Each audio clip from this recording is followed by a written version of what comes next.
Hello दोस्तों, स्वागत है इस बिहार पुलिस से relative YouTube channel BP exam गुरु में। तो कैसे हैं आप लोग? उम्मीद करता हूं कि आप लोग अच्छे ही होंगे। तो आप लोग के लिए आज हम लेकर के आए हैं बिहार पुलिस एग्ज़ाम 2025 के लिए रिवीजन सीरीज का आज क्लास 1 होगा हमारे। रिवीजन क्लास 1 आज हम लोग देखेंगे। इसमें टोटल अगर आप 40 से 50 प्रश्न सही करते हैं तो आपका एग्जिट कोई नहीं रोक रहा। आपको डायरेक्ट 40 से 50 प्रश्न इस वीडियो से आपको एग्ज़ाम में मिल जाएगा। ये रिवीजन क्लास में हम सिर्फ ऐसे ही टॉप मोस्ट इम्पॉर्टेंट क्वेश्चन लेकर के आए हैं जो बिहार पुलिस के एग्ज़ाम में पिछले 10 वर्षों से पूछा जा रहा है। सिर्फ ऐसा ही हम क्वेश्चन लेकर के आते हैं। तो चलिए वीडियो करते हैं स्टार्ट। अगर आपने अब तक मेरे चैनल को सब्सक्राइब नहीं किया है तो सब्सक्राइब करके बेल आइकन को दबा के घंटी को ऑल कर लीजिएगा कि जैसे ही अगला रिवीजन वीडियो आप अपलोडेड हो तो सबसे पहले आप तक पहुंचे। ये क्लास 1 है, क्लास 2, क्लास 3, क्लास 4 ऐसे करके वीडियो डेली अपलोडेड होंगे। तो चलिए वीडियो करते हैं स्टार्ट। तो आज का पहला क्वेश्चन है वो है कि भारत रत्न से सम्मानित व्यक्ति कौन थे? भारत रत्न से सम्मानित प्रथम व्यक्ति कौन थे? भारत रत्न से सम्मानित प्रथम व्यक्ति कौन थे? इसका सही आंसर सी हो जाएगा डॉक्टर सर्वपल्ली राधाकृष्णन। डॉक्टर सर्वपल्ली राधाकृष्णन। भारत रत्न से सम्मानित प्रथम व्यक्ति कौन थे? तो डॉक्टर सर्वपल्ली राधाकृष्णन जो पहला ऑप्शन है। अब अगला क्वेश्चन है कि रक्त का शुद्धिकरण किसके द्वारा होता है? रक्त का शुद्धिकरण किसके द्वारा होता है दोस्त? तो किडनी के द्वारा। रक्त का जो शुद्धिकरण होता है वो किसके द्वारा होता है? तो किडनी के द्वारा। जो दूसरा ऑप्शन है किडनी के द्वारा। रक्त का शुद्धिकरण किसके द्वारा होता है? तो किडनी के द्वारा। अब अगला क्वेश्चन है कि पृथ्वी मिसाइल का प्रथम परीक्षण कब हुआ? पृथ्वी मिसाइल का प्रथम प्रशिक्षण कब हुआ? तो कब हुआ दोस्त? 1980 में। कब हुआ? 1980 में, जो दूसरा ऑप्शन है। 1980 में जो दूसरा ऑप्शन है। अब अगला क्वेश्चन देखेंगे, यहाँ पे फिर से क्वेश्चन देखेंगे हम लोग। पृथ्वी मिसाइल का प्रथम परीक्षण कब हुआ? पृथ्वी मिसाइल का प्रथम परीक्षण कब हुआ? तो इसका सही आंसर सी हो जाएगा 1988 में। कब हुआ? 1988 में, जो तीसरा ऑप्शन है। 1988 में पृथ्वी मिसाइल का प्रथम परीक्षण कब हुआ? 1988 में, जो तीसरा ऑप्शन है।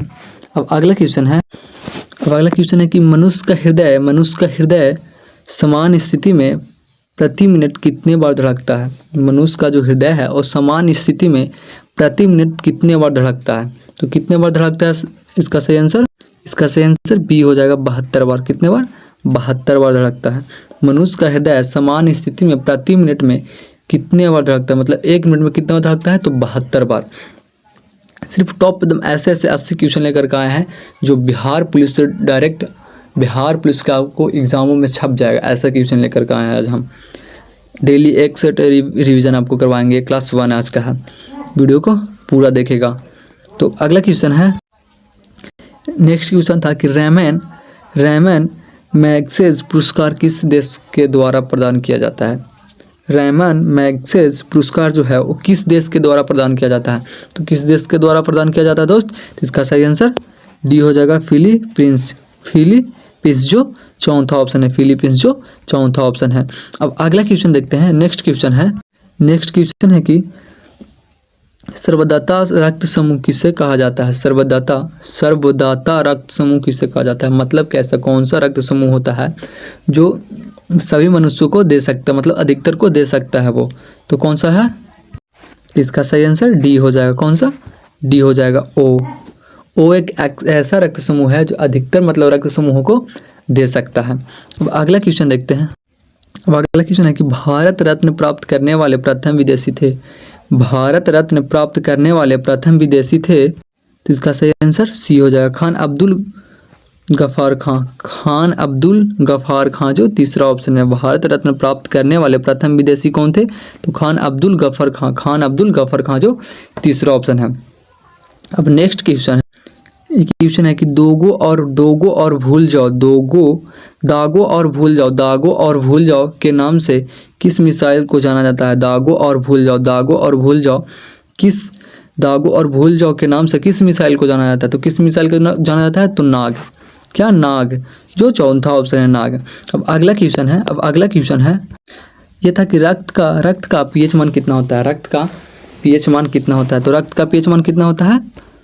तो इसका सही आंसर सी हो जाएगा। 7.4 7.4 रक्त का पीएच मान कितना होता है दोस्त? 7.4 होता है। रक्त का पीएच मान कितना होता है? 7.4 7.4 जो तीसरा ऑप्शन है। अब अगला क्वेश्चन देखें, तानसेन सम्मान किस राज्य सरकार के द्वारा प्रदान किया जाता है? तानसेन सम्मान किस राज्य सरकार के द्वारा प्रदान किया जाता है? तो सही आंसर हो जाएगा डी। इसका सही आंसर हो जाएगा डी, मध्य प्रदेश। क्या? मध्य प्रदेश। तानसेन सम्मान किस राज्य सरकार के द्वारा प्रदान किया जाता है? तो मध्य प्रदेश। मध्य प्रदेश जो चौथा ऑप्शन है। अब अगला क्वेश्चन देखेंगे। अब अगला क्वेश्चन है कि तानसेन सम्मान किस राज्य सरकार के द्वारा प्रदान किया जाता है? तो वो पहले वाला क्वेश्चन देख रहे थे। तो अब अगला क्वेश्चन ये है कि भारत रत्न से सम्मानित प्रथम भारतीय महिला कौन है? भारत रत्न से सम्मानित प्रथम भारतीय महिला कौन थी? तो इंदिरा गांधी। कौन? इंदिरा गांधी जो चौथा ऑप्शन है। इंदिरा गांधी प्रथम भारतीय भारत रत्न से सम्मानित महिला कौन थी? तो इंदिरा गांधी थी।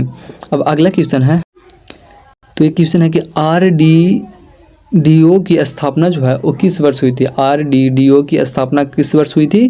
तो 1958 में हुआ था। 1958 में जो तीसरा ऑप्शन है। 1958 में RDDO की स्थापना किस वर्ष हुई थी? तो 1958 में। अब अगला क्वेश्चन है कि शरीर में क्रोमोसोम की संख्या कितनी होती है? शरीर में क्रोमोसोम की संख्या कितनी होती है? तो इसका सही आंसर 46। कितना होगा? 46। शरीर में क्रोमोसोम की संख्या कितनी होती है? तो 46 जो दूसरा ऑप्शन है। 46। शरीर में क्रोमोसोम की संख्या कितनी होती है? 46 जो दूसरा ऑप्शन है। अब अगला क्वेश्चन है, मनुष्य के सौंदर्य का अध्ययन कहलाता है? मनुष्य के सौंदर्य का अध्ययन कहलाता है तो क्या कहलाता है दोस्त? केलोलॉजी जो तीसरा ऑप्शन है। केलोलॉजी मनुष्य के सौंदर्य का अध्ययन कहलाता है। केलोलॉजी जो तीसरा ऑप्शन है। जो तीसरा ऑप्शन है। अब अगला प्रश्न है, नेक्स्ट क्वेश्चन था कि भारत का प्रथम मिसाइल कौन है? भारत का प्रथम मिसाइल कौन है? तो पृथ्वी। क्या है? पृथ्वी जो चौथा ऑप्शन है। अब अगला प्रश्न था कि सामान्य मनुष्य का रक्तचाप कितना होता है? सामान्य मनुष्य का रक्तचाप कितना होता है? तो 120/80 मिमी। 120/80 मिमी जो पहला ऑप्शन है। सामान्य मनुष्य का रक्तचाप कितना होता है? 120/80 मिमी। अब अगली प्रश्न है, ग्रैमी पुरस्कार प्राप्त करने वाले प्रथम भारतीय ग्रैमी पुरस्कार प्राप्त करने वाले प्रथम भारतीय हैं। तो इसका सही आंसर सी हो जाएगा, पंडित रविशंकर जो तीसरा ऑप्शन है। पंडित रविशंकर जो तीसरा ऑप्शन है। ग्रैमी पुरस्कार प्राप्त करने वाले प्रथम भारतीय है तो पंडित रविशंकर जो तीसरा ऑप्शन है। अब अगली प्रश्न है कि देश का पहला स्वदेश निर्मित विमानवाहक पोत देश का पहला स्वदेश निर्मित विमान पोत है तो INS विक्रांत जो पहला ऑप्शन है। INS विक्रांत जो पहला ऑप्शन है। अब अगला क्वेश्चन है कि भारत का सर्वोच्च सम्मान कौन सा है? भारत का सर्वोच्च सम्मान कौन सा है दोस्त? तो इसका सही आंसर सी हो जाएगा, भारत रत्न। क्या? भारत रत्न। भारत का सर्वोच्च सम्मान क्या है? भारत रत्न जो तीसरा ऑप्शन है। भारत रत्न। भारत का सर्वोच्च सम्मान क्या है? भारत रत्न जो तीसरा ऑप्शन है। अब अगला क्वेश्चन है, शरीर की सबसे बड़ी ग्रंथियाँ कौन सी है? शरीर की सबसे बड़ी ग्रंथियाँ कौन सी है? तो यकृत ग्रंथियाँ कौन सी है दोस्त? यकृत ग्रंथियाँ जो दूसरा ऑप्शन है। शरीर की सबसे बड़ी ग्रंथियाँ कौन सी है? यकृत ग्रंथियाँ जो दूसरी ऑप्शन है। शरीर की सबसे बड़ी ग्रंथियाँ कौन सी है? यकृत ग्रंथियाँ जो दूसरा ऑप्शन है। अब अगला क्वेश्चन देखेंगे। अगला क्वेश्चन है कि RF फैक्टर की खोजकर्ता कौन थे? RF फैक्टर की खोजकर्ता कौन थे दोस्त? तो लैंड स्टीनर एवं वीनर जो तीसरा ऑप्शन है। फैक्टर की खोजकर्ता कौन थे? तो लैंड स्टीनर एवं वीनर जो तीसरा ऑप्शन है। अब अगला प्रश्न है कि भारत का पहला प्राइवेट रॉकेट कौन था? भारत का पहला प्राइवेट रॉकेट कौन था? तो भारत का पहला प्राइवेट रॉकेट कौन था? विक्रम एस जो चौथा ऑप्शन है। भारत का पहला प्राइवेट रॉकेट कौन था? तो विक्रम एस जो पहला ऑप्शन है। अब अगला क्वेश्चन है, बोरलॉन्ग पुरस्कार किस क्षेत्र में दिया जाता है? बोरलॉग पुरस्कार किस क्षेत्र में दिया जाता है दोस्त? इसका सही आंसर डी हो जाएगा, कृषि क्षेत्र में। कृषि क्षेत्र में बोरलॉग पुरस्कार जो है वो किस क्षेत्र में दिया जाता है? तो कृषि क्षेत्र में। कौन से क्षेत्र में? कृषि क्षेत्र में। अब अगला क्वेश्चन है कि प्रथम ज्ञानपीठ पुरस्कार किस प्रदान दिया जाता है? प्रथम ज्ञानपीठ पुरस्कार जो है वो किस प्रदान में किया गया? प्रथम ज्ञानपीठ पुरस्कार जो है किसे प्रदान किया गया? तो किसे प्रदान किया गया दोस्त? जी शंकर कुरूप को जो चौथा ऑप्शन है। अब अगली प्रश्न है, संगीत के क्षेत्र का सर्वोच्च पुरस्कार है। संगीत के क्षेत्र का सर्वोच्च पुरस्कार है तो ग्रैमी पुरस्कार। कौन सा? ग्रैमी पुरस्कार जो पहला ऑप्शन है। ग्रैमी पुरस्कार संगीत के क्षेत्र का सर्वोच्च पुरस्कार है तो ग्रैमी पुरस्कार जो पहला ऑप्शन है। अब अगला क्वेश्चन है, मनुष्य के शरीर में कितना रक्त पाया जाता है? मनुष्य के शरीर में कितना रक्त पाया जाता है? तो 5 से 6 लीटर। 5 से 6 लीटर जो दूसरा ऑप्शन है, 5 से 6 लीटर। मनुष्य के शरीर में कितना रक्त पाया जाता है दोस्त? तो 5 से 6 लीटर जो दूसरा ऑप्शन है। अब अगली प्रश्न है, एक प्रश्न था कि श्वेत रक्त का जीवन काल है तो 2 से 4 दिन। 2 से 4 दिन श्वेत रक्त का, जो श्वेत रक्त है उसका जीवन काल कितना होता है? 2 से 4 दिन। 2 से 4 दिन। इसका सही आंसर डी हो जाएगा। अब अगली प्रश्न है, पचे हुए भोजन का अवशोषण कहाँ पर होता है? पचे हुए जो भोजन होता है उसका अवशोषण कहाँ पर होता है? तो छोटी आंत में होता है। कहाँ होता है? छोटी आंत में, जो तीसरा ऑप्शन है। पचे हुए भोजन का अवशोषण कहाँ होता है? छोटी आंत में।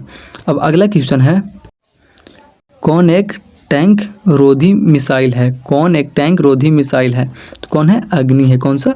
अग्नि है जो चौथा ऑप्शन अग्नि है। अब अगला क्वेश्चन था कि वर्ल्ड बैंक कहलाता है तो इसका सही आंसर ए हो जाएगा, स्प्लीन प्लीहा जो पहला ऑप्शन है। स्प्लीन प्लीहा जो पहला। अब अगला क्वेश्चन है, लार में कौन सा एंजाइम पाया जाता है? लार में कौन सा एंजाइम पाया जाता है दोस्त? तो इसका सही आंसर, लार में कौन सा एंजाइम पाया जाता है? तो टाइलिन जो चौथा ऑप्शन है। टाइलिन जो चौथा ऑप्शन है। लार में कौन सा एंजाइम पाया जाता है? टाइलिन जो चौथा ऑप्शन है। अब अगली प्रश्न है,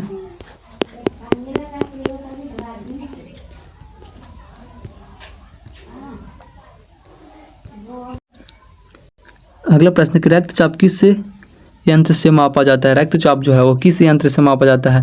तो इसका सही आंसर बी हो जाएगा, स्फिग्मोमैनोमीटर। स्फिग्मोमैनोमीटर जो दूसरा ऑप्शन है। रक्तचाप किस यंत्र से मापा जाता है? तो स्फिग्मोमैनोमीटर जो दूसरा ऑप्शन है। अब अगली प्रश्न है, मानव शरीर का सामान्य ताप कितना होता है? तो पहला ऑप्शन 98 डिग्री, 98.6 डिग्री थी, और फ्लैट जो फिर 37 डिग्री सेल्सियस और 110 के, और तीनों सही है। तो इसका आंसर तीनों सही है, इसलिए इसका सही आंसर डी हो जाएगा। इसमें जो तीनों दिया गया है तीनों सही है, इसलिए इसका सही आंसर डी हो जाएगा। अब अगली प्रश्न है, भारत के प्रथम चीफ ऑफ डिफेंस स्टाफ है तो जनरल बिपिन रावत जो पहला ऑप्शन है। जनरल बिपिन रावत। अब अगली प्रश्न है, भारतीय मिसाइल कार्यक्रम के जनक या मिसाइल मैन ऑफ इंडिया के रूप में कौन जाने जाते हैं? भारतीय मिसाइल कार्यक्रम के जनक या मिसाइल मैन ऑफ इंडिया के रूप में कौन जाने जाते हैं? तो एपीजे अब्दुल कलाम। एपीजे अब्दुल कलाम जो चौथा ऑप्शन है। एपीजे अब्दुल कलाम जो चौथा ऑप्शन है। अब अगली प्रश्न है, DRDO का मुख्यालय कहाँ स्थित है? DRDO का मुख्यालय कहाँ है? तो नई दिल्ली में है, जो तीसरा ऑप्शन है, नई दिल्ली में। अब अगली प्रश्न है, मिसाइल वीमेन ऑफ इंडिया के रूप में कौन जाने जाते हैं? मिसाइल वीमेन ऑफ इंडिया के रूप में कौन जाने जाते हैं? तो टेसी थॉमस जो चौथा ऑप्शन है। टेसी थॉमस जो चौथा ऑप्शन है। अब अगला क्वेश्चन, मदर टेरेसा को भारत रत्न किस वर्ष दिया गया? मदर टेरेसा को भारत रत्न कब दिया गया? तो 1982 में। 1982 में जो चौथा ऑप्शन है। मदर टेरेसा को भारत रत्न कब दिया गया? तो 1982 में जो चौथा ऑप्शन है। अब अगला क्वेश्चन है, यहाँ पे अगला क्वेश्चन कि आधुनिक युग के मीरा के नाम से किसे जाना जाता है? आधुनिक युग के मीरा के नाम से किसे जाना जाता है? इसका सही आंसर बी हो जाएगा, महादेवी वर्मा को। महादेवी वर्मा को आधुनिक युग के मीरा के नाम से किसे जाना जाता है? तो महादेवी वर्मा को। महादेवी वर्मा को जो दूसरा ऑप्शन है। अब अगली प्रश्न है, बजट को किस सूची में रखा गया है? बजट जो है, बजट को किस सूची में रखा गया है? समावर्ती सूची में। समावर्ती सूची में जो तीसरा ऑप्शन है। बिल्कुल ही मोस्ट एवं मोस्ट इम्पॉर्टेंट क्वेश्चन लेकर के आए हैं पूरा वीडियो में हम आपको रिवीजन के लिए कि बजट को किस सूची में रखा गया है। तो समावर्ती सूची में। समावर्ती सूची में हर एक क्वेश्चन आपको बहुत ही इम्पॉर्टेंट एवं मोस्ट इम्पॉर्टेंट क्वेश्चन है। VBI क्वेश्चन हम लेकर के आए हैं आपके बिहार पुलिस के एग्जाम में जो 12 पूछा जाता है वैसा क्वेश्चन। तो देख लीजिए बजट को किस सूची में रखा गया है? तो समावर्ती सूची में। अब अगला क्वेश्चन देखते हैं। अगला क्वेश्चन है राष्ट्रीय ध्वज के प्रारूप को संविधान सभा के द्वारा कब अपनाया गया? राष्ट्रीय ध्वज के प्रारूप को संविधान सभा के द्वारा कब अपनाया गया दोस्त? 22 जुलाई 1947 को। 22 जुलाई 1947 को। अब अगला क्वेश्चन, रेल बजट को सामान्य बजट से किस समिति के रेल बजट को समान बजट से किस समिति के सिफारिश के आधार पर अलग किया गया था? इसका सही आंसर बी हो जाएगा, ऑकवर्थ समिति। ऑकवर्थ समिति जो दूसरा ऑप्शन है। ऑकवर्थ समिति जो दूसरा ऑप्शन है। अब अगला कि राष्ट्रीय ध्वज के बीच स्थित चक्र में कुल कितने तीलियां हैं? राष्ट्रीय ध्वज के बीच स्थित में कुल कितने तीलियां हैं? इसका सही आंसर 24 हो जाएगा। कितने हैं? 24 हैं। अब अगला क्वेश्चन है स्वतंत्र भारत का प्रथम बजट पेश किया गया था। स्वतंत्र भारत का प्रथम बजट पेश किया गया था तो आर के पंसुखम सेट्री ने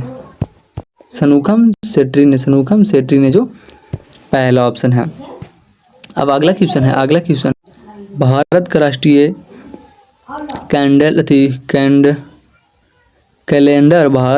कैलेंडर को भारत सरकार के द्वारा कब अपनाया गया? भारत का राष्ट्रीय कैलेंडर को भारत सरकार द्वारा कब अपनाया गया? तो इसका सही आंसर बी हो जाएगा, 22 मार्च को। 22 मार्च 1957 को भारत का राष्ट्रीय कैलेंडर को भारत सरकार द्वारा कब अपनाया गया? तो 22 मार्च 1957 को जो दूसरा ऑप्शन था। अब अगला क्वेश्चन है भारत का राष्ट्रीय जलीय जीव क्या है? तो भारत का राष्ट्रीय जलीय जीव क्या है दोस्त? तो डॉल्फिन है। क्या है? डॉल्फिन है जो तीसरा ऑप्शन है। डॉल्फिन है। भारत का राष्ट्रीय जलीय जीव क्या है? डॉल्फिन है जो तीसरा ऑप्शन है। अब अगला क्वेश्चन, भारत का प्रथम शास्त्रीय भाषा कौन है? भारत का प्रथम शास्त्रीय भाषा कौन है? भारत का प्रथम शास्त्रीय भाषा क्या है? तो तमिल है। क्या है? तमिल है जो दूसरा ऑप्शन है। तमिल है। भारत का प्रथम शास्त्रीय भाषा क्या है? तमिल है जो दूसरा ऑप्शन है। अब अगला क्वेश्चन है प्रथम विश्व हिंदी सम्मेलन 1975 में कहाँ पर हुआ था? प्रथम विश्व हिंदी सम्मेलन 1975 में कहाँ पर हुआ था? तो इसका सही आंसर भी हो जाएगा, नागपुर में हुआ था। कहाँ हुआ था? नागपुर में जो चौथा ऑप्शन है। प्रथम विश्व सम्मेलन 1975 में कहाँ हुआ था? तो नागपुर में हुआ था जो चौथा ऑप्शन है। अब अगली प्रश्न है सेनबेट का संबंध किससे है? सेनबेट का संबंध किससे दोस्त? उत्पाद शुल्क से। उत्पाद शुल्क से जो चौथा ऑप्शन है। अब अगली क्वेश्चन है विश्व की सबसे प्राचीन लिखित भाषा किसको माना जाता है? विश्व की सबसे प्राचीन लिखित भाषा किसको माना जाता है दोस्त? तो इसका आंसर सी हो जाएगा रोमन को। किसको? रोमन को जो तीसरा ऑप्शन है रोमन को। अब अगली प्रश्न, 8वीं अनुसूची में कुल कितनी भाषाएं शामिल है? 8वीं अनुसूची में कुल कितनी भाषाएं शामिल है दोस्त? तो 22 भाषाएं। कितनी? 22 भाषाएं जो चौथा ऑप्शन है 22 भाषाएं। अब अगला प्रश्न है कि भारत में सर्वाधिक बोली जाने वाली भाषाएं हैं तो हिंदी भाषा कौन सी? हिंदी भाषा जो तीसरा ऑप्शन है। अब अगली प्रश्न, आधुनिक युग के तुलसी किसे कहा जाता है? आधुनिक युग के तुलसी किसे कहा जाता है दोस्त? इसका सही आंसर बी हो जाएगा, मैथिलीकरण गुप्त को जो दूसरा ऑप्शन है। आधुनिक युग का तुलसी किसे कहा जाता है? मैथिलीकरण गुप्त को जो दूसरा ऑप्शन है। अब अगला प्रश्न है संस्कृत व्याकरण के जनक किसे माना जाता है? संस्कृत व्याकरण के जनक किसे माना जाता है? तो संस्कृत व्याकरण के जनक किसे माना जाता है? पाणिनि को। किसको? पाणिनि को जो चौथा ऑप्शन है। संस्कृत व्याकरण का जनक किसे माना जाता है? तो पाणिनि को जो चौथा ऑप्शन है। अब अगली प्रश्न है संसार का सबसे बड़ा महाकाव्य है। तो संसार का सबसे बड़ा महाकाव्य क्या है? महाभारत है। क्या? महाभारत है जो चौथा ऑप्शन है। संसार का सबसे बड़ा महाकाव्य है तो महाभारत है। अगर इस क्लास का आप लोग का PDF चाहिए, बिल्कुल ही बहुत ही मस्त वीडियो बनाया गया है। इसमें इसका आंसर नीचे बताया गया है सारे क्वेश्चन का, देखिए ऐसे करके। अगर आप लोग का इस क्लास का PDF चाहिए तो मेरे टेलीग्राम का लिंक इस वीडियो के डिस्क्रिप्शन में दिया हुआ है, और नहीं तो मेरा ये नंबर है 9102413761। इस पर आप लोग व्हाट्सएप पे कॉन्टैक्ट कीजिए, आपको PDF प्रोवाइड करा दिया जाएगा। और किसी प्रकार का PDF खान सर का हो या रोशन सर का हो, आप PDF लेना है तो इसी व्हाट्सएप नंबर पर आप लोग कॉन्टैक्ट कीजिए, आपको PDF प्रोवाइड करवा दिया जाएगा बिल्कुल फ्री में। देखते हैं यहाँ पे क्वेश्चन है कि संसार का सबसे बड़ा महाकाव्य है। संसार का बड़ा महाकाव्य महाभारत होता है। कौन सा? महाभारत होता है। जो चौथा ऑप्शन है महाभारत होता है। अब अगली प्रश्न है कि राष्ट्रगान को गाने में कितना समय लगता है? राष्ट्रगान को गाने में कितना समय लगता है? तो 52 सेकेंड। 52 सेकेंड लगती है राष्ट्रगान को गाने में। अगली प्रश्न है राष्ट्रीय गीत को गाने में कितना समय लगता है? राष्ट्रीय गीत को गाने में कितना समय लगता है दोस्त? तो 65 सेकेंड लगता है। कितना सेकेंड? 65 सेकेंड। राष्ट्रीय गीत को गाने में कितना समय लगता है? तो 65 सेकेंड, जो दूसरा ऑप्शन है। अब अगली प्रश्न है भारत का राष्ट्रीय पशु कौन है? भारत का राष्ट्रीय पशु कौन है दोस्त? इसका सही आंसर डी हो जाएगा, बाघ है। भारत का राष्ट्रीय पशु कौन है? बाघ है, जो चौथा ऑप्शन। संविधान के किस अनुच्छेद में वार्षिक वित्तीय बजट का वर्णन किया गया है? संविधान के किस अनुच्छेद में वार्षिक वित्तीय बजट का वर्णन किया गया है दोस्त? तो इसका सही आंसर बी हो जाएगा 112, अनुच्छेद 112 में, जो दूसरा ऑप्शन है। अब अगली प्रश्न है राष्ट्रीय गान गण मन के रचयिता के रचयिता कौन है? इसका सही आंसर ये हो जाएगा रविंद्रनाथ टैगोर, जो पहला ऑप्शन है। रविंद्रनाथ टैगोर, जो पहला ऑप्शन है। अब अगली प्रश्न है कि भारत के राष्ट्रीय चिन्ह को भारत सरकार ने कब अपनाया? तो 26 जनवरी को। कब? 26 जनवरी 1950 को। 26 जनवरी 1950 को, जो पहला ऑप्शन है। अब अगली प्रश्न है भारत का राष्ट्रीय वृक्ष क्या है? भारत का राष्ट्रीय वृक्ष क्या है? तो बरगद है। भारत का राष्ट्रीय वृक्ष क्या है? बरगद है, जो चौथा ऑप्शन है, बरगद है। अब अगली प्रश्न महाभारत के रचयिता कौन है? तो महाभारत के रचयिता कौन है? तो वेद व्यास थे। कौन है? वेद व्यास है, जो चौथा ऑप्शन है। महाभारत के रचयिता कौन थे? वेद व्यास थे, जो चौथा ऑप्शन है।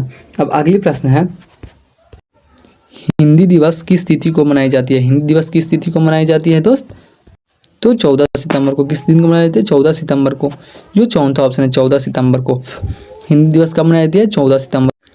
तमिल को किस वर्ष शास्त्रीय भाषा का दर्जा दिया गया? तमिल को किस वर्ष शास्त्रीय भाषा का दर्जा दिया गया दोस्त?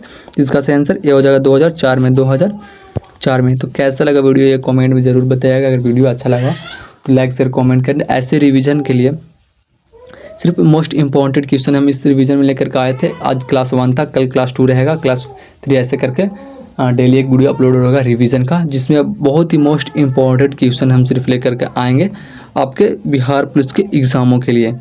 तो ऐसे वीडियो के लिए मेरे चैनल से जुड़ जाइए और चैनल को सब्सक्राइब कर लीजिए और बेल आइकन दो घंटी को ऑल कर लीजिए कि जैसे ही अगला वीडियो अपलोडेड हो तो सबसे पहले आप तक पहुँचे। मेरे यूट्यूब चैनल पर बिहार और बिहार पुलिस से रिलेटेड वीडियो अपलोडेड होते रहते हैं। तो ठीक है, फिर मिलते हैं अगले वीडियो के साथ। तब तक के लिए जय हिंद, जय भारत।